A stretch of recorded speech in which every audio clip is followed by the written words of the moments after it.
কুরবানির ঈদ উপলক্ষে ভিন রাজ্য থেকে বাড়ি ফিরছিল ট্রেনে চেপে, কিন্তু ফেরার পথে ঘটল মর্মান্তিক ঘটনা। ফারাক্কা ব্যারাজের ওপর চলন্ত ট্রেন থেকে গঙ্গায় পড়ে তলিয়ে গেল মালদার মানিকচকের মথুরাপুর পাঠানপাড়া এলাকার এক পরিযায়ী শ্রমিক। জানা গেছে, গঙ্গায় তলিয়ে যাওয়া পরিযায়ী শ্রমিকের নাম শেখ সফি, বয়স 28 বছর, বাড়ি মথুরাপুর পাঠানপাড়ায়। বাড়িতে রয়েছে স্ত্রী, 2 নাবালক সন্তান, বৃদ্ধ মা ও ভাই। তাদের মুখে দুবেলা দুমুঠো অন্ন তুলে দিতে শেখ সফি মাস দেড়েক আগে মুম্বাইয়ের শ্রমিকের কাজে পাড়ি দিয়েছিলেন। কিন্তু সামনেই রয়েছে কুরবানির ঈদ, তাই আসন্ন ঈদ উপলক্ষে বৃহস্পতিবার তিনি ট্রেনে চেপে বাড়ি ফিরছিলেন। ফেরার পথেই ফারাক্কা ব্যারাজের ওপর মর্মান্তিক ঘটনাটি ঘটে। তিনি কোনোভাবে চলন্ত ট্রেন থেকে গঙ্গায় পড়ে জলের তোড়ে তলিয়ে যান। তলিয়ে যাওয়ার পর এখনও তার কোনো হদিশ মেলেনি। স্বভাবতই কান্নায় ভেঙে পড়েছেন পরিবারবর্গ।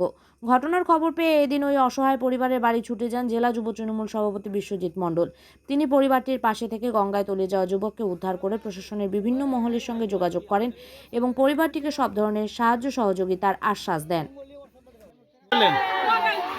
কি ঘটেছে, কি শুনতে পেলেন?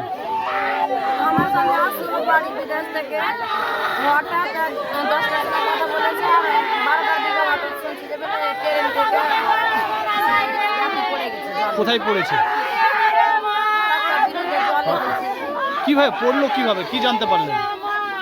ওটা আমি সঠিক কি করে বলবো? কতদিন সবাই থেকে জানো ওই পড়ে গেল। যে মারা গেছে, মানে পড়েছে, তার নাম কি? বয়স কিরকম? 26-27 কতদিন আগে গেছিল কাজে? এক মাস হলো।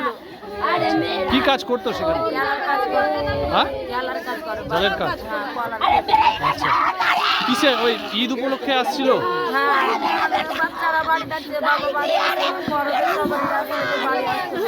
আচ্ছা, বাড়ি আসছে। আমাদের কিছু নেই।